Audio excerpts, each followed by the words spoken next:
हाय दोस्तों, तो मोटोरोला ने आज दो बड़े ही धांसू से फ़ोन इंडिया में लॉन्च कर दिए हैं, मोटो G40 फ्यूजन और मोटो G60। तो मोटो G60 मेरे पास आ चुका है। अब मैं कुछ 5-6 दिन से इसको लगातार यूज़ कर रहा हूँ अपने फ़ोन की तरह। आज मैं आपके साथ पूरा एक्सपीरियंस शेयर करने वाला हूँ, क्या अच्छी चीज़ें हैं यहाँ पे, क्या बुरी चीज़ें हैं, फ़ोन आपको खरीदना चाहिए या फिर नहीं। और देखो, मोटो G40 फ्यूजन और मोटो G60 में ज़्यादातर चीज़ें बिल्कुल सेम है, सिर्फ जो मेन कैमरा है और जो सेल्फी कैमरा है वो चेंज करे गए हैं। तो इस वीडियो से आपको यही पता चल जाएगा कि मोटो G40 फ्यूजन यूज़ करने का एक्सपीरियंस कैसा है और क्या वो फ़ोन आपको कंसिडर करना चाहिए। लेकिन वीडियो स्टार्ट करने से पहले आज मैं भाई आपको सब्सक्राइब करने को नहीं बोलूंगा। आज मेरी बस आपसे एक रिक्वेस्ट है, इस टाइम बहुत खराब सिचुएशन है हमारे देश में, बहुत स्ट्रॉन्ग सेकंड वेव चल रही है इस टाइम कोविड की। मेरे जानकारी में खुद 50-60 लोग ऑलरेडी इन्फेक्टेड हैं, मेरे घर तक कोरोना पहुंच चुका है। तो आप लोग तो अगर नहीं पहुंचा है तो भाई आपको बिल्कुल सेफ रहना है, आपकी जिम्मेदारी है, खुद को सेफ रखना है, अपनी फैमिली को सेफ रखना है। तो होप करता हूं मैं आप सब लोग सेफ हो भाई, हम सब साथ मिलके इस प्रॉब्लम से एक बार निपट जाते हैं। पर चलिए वापस आ जाते हैं टेक की बात पे, वीडियो स्टार्ट करते हैं।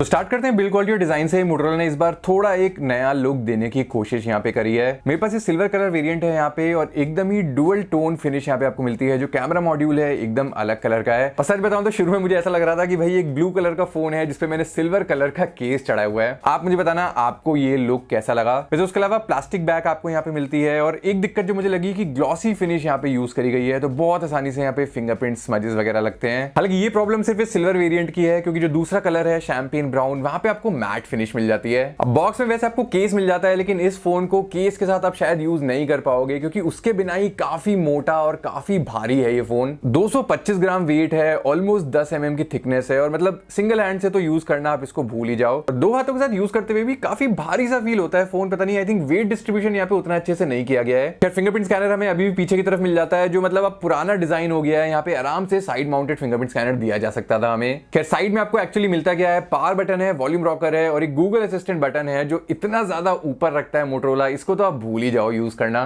उसके अलावा हेडफोन जैक आपको मिल जाता है ऊपर की तरफ। एक्सपेंडेबल स्टोरेज का हमें ऑप्शन मिलता है, लेकिन सिर्फ हाइब्रिड स्लॉट है यहाँ पे। और ओवरऑल देखो बाकी सब ठीक है, बट थोड़ा सा अगर ये बस हल्का होता, पतला होता फोन तो काफी अच्छा हो जाता। फिर आगे तरफ आ जाते हैं तो हमें एक बहुत ही बड़ी 6.8 इंच की डिस्प्ले मिल रही है। यहाँ पे बेजल्स हमें अच्छे खासे मिल जाते हैं। ऊपर से एक ग्लास प्रोटेक्शन जो है, कॉर्निंग गोरिल्ला ग्लास नहीं है, बट मोटोरोला कह रहा है जो भी ग्लास यहाँ पे यूज किया गया है गोरिल्ला ग्लास 3 और 5 के बीच का आप मान सकते हो। जो स्क्रीन है IPS LCD डिस्प्ले है, यहाँ पे फुल HD रेजोल्यूशन है, 450 निट्स पीक ब्राइटनेस है।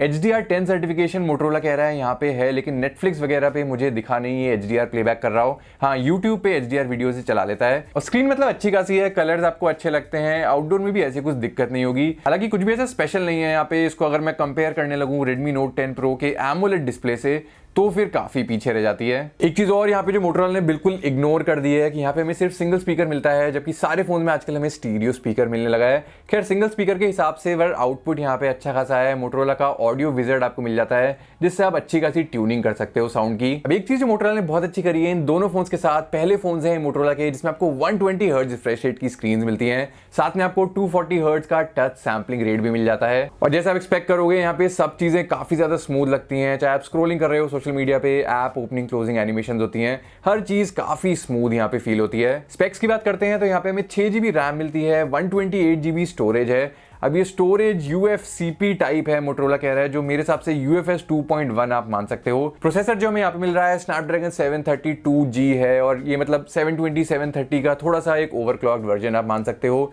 पूरी डिटेल्ड इसकी अगर आपको परफॉर्मेंस टेस्टिंग, गेमिंग टेस्टिंग देखनी है, वो आपको यहाँ पे मिल जाएगी। पर मेन बात यह है कि अच्छा प्रोसेसर है और परफॉर्मेंस मामले में मुझे ऐसी कुछ दिक्कत नहीं हुई। एक तो हाई रिफ्रेश रेट डिस्प्ले भी है, ऊपर से सॉफ्टवेयर भी लाइट है, तो हर चीज़ यहाँ पे स्मूथ फील होती है। कहीं पे भी मुझे स्टटर्स या लैग वगैरह देखने को नहीं मिले।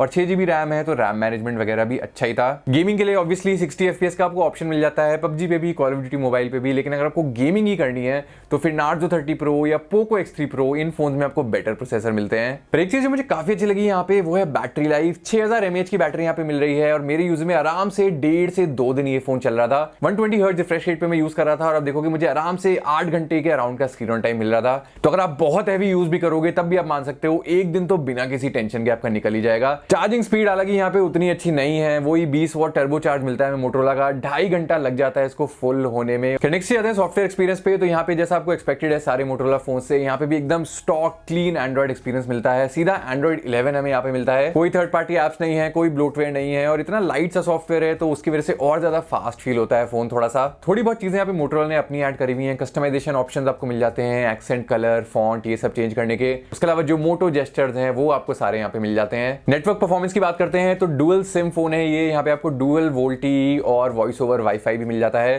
साथ ही साथ आपको 4G नेटवर्क्स पे कैरियर एग्रीगेशन मिल जाता है, और मैं एयरटेल सिम के साथ यूज कर रहा था गुड़गांव में और मुझे नेटवर्क परफॉर्मेंस में कोई दिक्कत फेस नहीं हुई। इसके अलावा डुअल बैंड वाईफाई भी यहाँ पे मिल जाता है। पर एक चीज फिर से मोटोरोला ने जो मोटोरोला वाली करी है, इस फोन में भी आपको मैग्नेटोमीटर या कंपास नहीं मिलता है, और ये मुझे समझ नहीं आता है कि क्यों करता है मोटोरोला, क्योंकि मतलब अब 6-7 हज़ार वाले फोन में भी मिलने लगे हैं हमें सारे सेंसर। खैर यहाँ पे वही फिर आप समझ लो कि गूगल मैप्स नेविगेशन में थोड़ी बहुत दिक्कत आपको हो सकती है। और इससे आ जाते हैं फाइनल चीज पे जो है कैमराज। तो अभी तक जो भी मैंने आपको चीजें बताई हैं मोटो G40 फ्यूजन G60 में एकदम सेम है।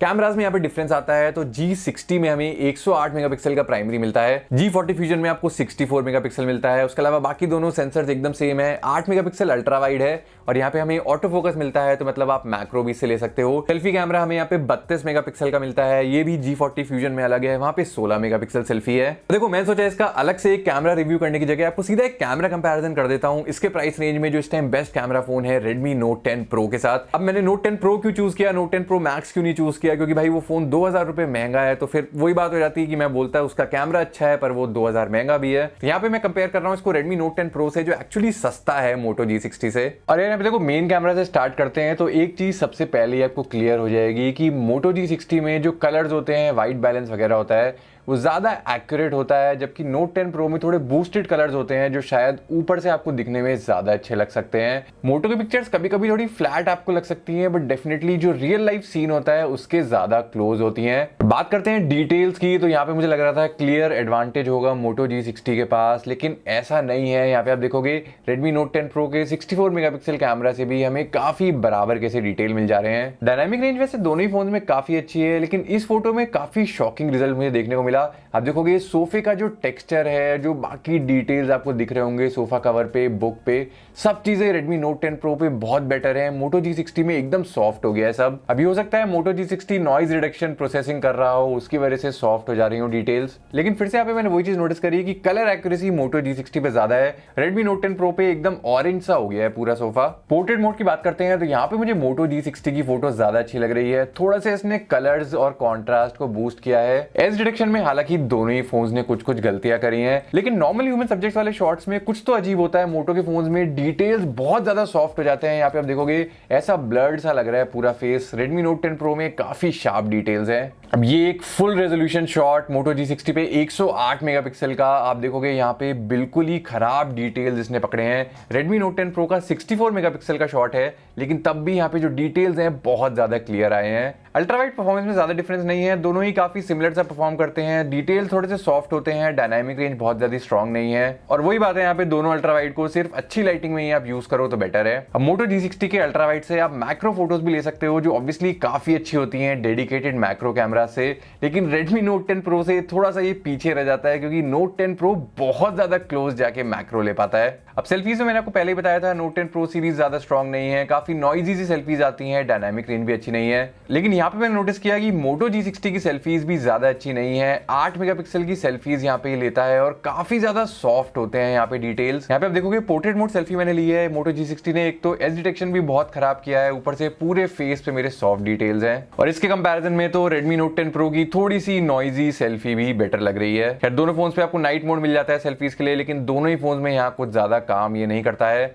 Moto G60 में आपको एक डेडिकेटेड फ्लैश मिलती है आगे की तरफ भी, लेकिन आप देखोगे कितनी ज्यादा डल उसने पिक्चर ली है। Note 10 Pro की स्क्रीन फ्लैश सेल्फी भी काफी बेटर आई है उससे।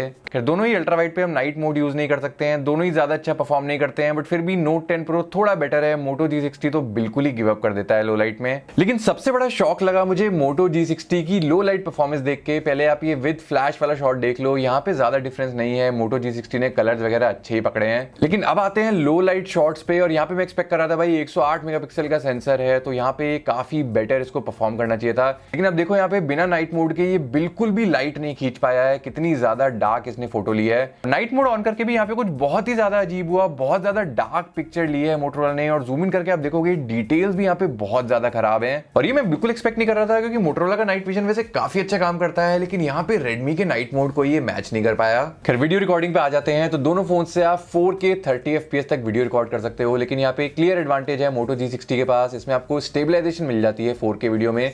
Redmi Note 10 Pro में आपको स्टेबलाइजेशन नहीं मिलती है। इसके अलावा वीडियो क्वालिटी भी ऑब्वियसली मोटो G60 पे थोड़ी सी बेटर है। जो कलर्स वगैरह हैं ज्यादा नेचुरल आ रहे हैं मोटो G60 पे। Redmi Note 10 Pro पे थोड़े बूस्टेड हैं, हालांकि वो ऊपर से दिखने में अच्छे लग सकते हैं। और साउंड रिकॉर्डिंग भी थोड़ी ज्यादा स्ट्रॉन्ग लगी मुझे मोटो G60 पे। और अब साउंड रिकॉर्डिंग का भी फर्क आपको समझ में आ जाएगा। दोनों फोन्स के माइक से आपको आवाज सुनाई दे रही होगी। लेफ्ट टू राइट में शिफ्ट भी कर रहा हूँ यहाँ पे साउंड रिकॉर्डिंग को। हालांकि 1080p 30 FPS वीडियो में कुछ अजीब सी परफॉर्मेंस दिखाई मोटो G60 ने। काफी ये स्ट्रगल कर रहा था फोकस करने में। यहाँ पे दोनों वीडियो में वैसे स्टेबलाइजेशन हमें मिल रही है, पर मोटो G60 की स्टेबलाइजेशन में भी काफी स्टटर्स दिख रहे थे और पता नहीं ये तो फोकस ही यहाँ पे लॉक नहीं कर पा रहा था। खैर इसके अलावा अल्ट्रावाइड कैमरा से भी आप दोनों फोन्स में 1080p 30 FPS वीडियो रिकॉर्ड कर सकते हो, और यहाँ पे भी आपको स्टेबलाइजेशन दोनों फोन्स में मिल जाती है। मोटो G60 में आपको एडवांटेज मिल जाता है, टैप टू फोकस आप कर सकते हो जो आपको Redmi Note 10 Pro पे नहीं मिलेगा, पर यहाँ पे ज्यादा फर्क मुझे नहीं दिखा दोनों की परफॉर्मेंस में। अब लो लाइट वीडियो में फिर से मैं एक्सपेक्ट कर रहा था मोटो G60 के पास थोड़ा एडवांटेज होना चाहिए, 108 मेगापिक्सल कैमरा है, लेकिन यहाँ पे आप देखोगे फिर से ये बहुत ज्यादा स्ट्रगल कर रहा है। ये मुझे लगता है मोटोरोला को बहुत जल्दी फिक्स करना पड़ेगा। मतलब आप देखो कितना ज्यादा स्ट्रगल कर रहा है ये फोकस करने में। Note 10 Pro में भी अलग से हमें कोई नाइट वीडियो मोड नहीं मिलता है, लेकिन एटलीस्ट नॉर्मल वो एक वीडियो यहाँ पे खींच पा रहा है। मोटो G60 से मेरे को 5 सेकंड तक की ढंग की वीडियो यहाँ पे नहीं मिल पाई। और अब फ्रंट कैमरा से वीडियो रिकॉर्डिंग कर रहे हैं मोटोरोला G60 और Redmi Note 10 Pro से। यहाँ पे क्लियर एडवांटेज मोटो G60 के पास है। 4K 30 FPS वीडियो रिकॉर्डिंग आपको मिल जाती है। Note 10 Pro में सिर्फ 1080p 30 FPS तक है।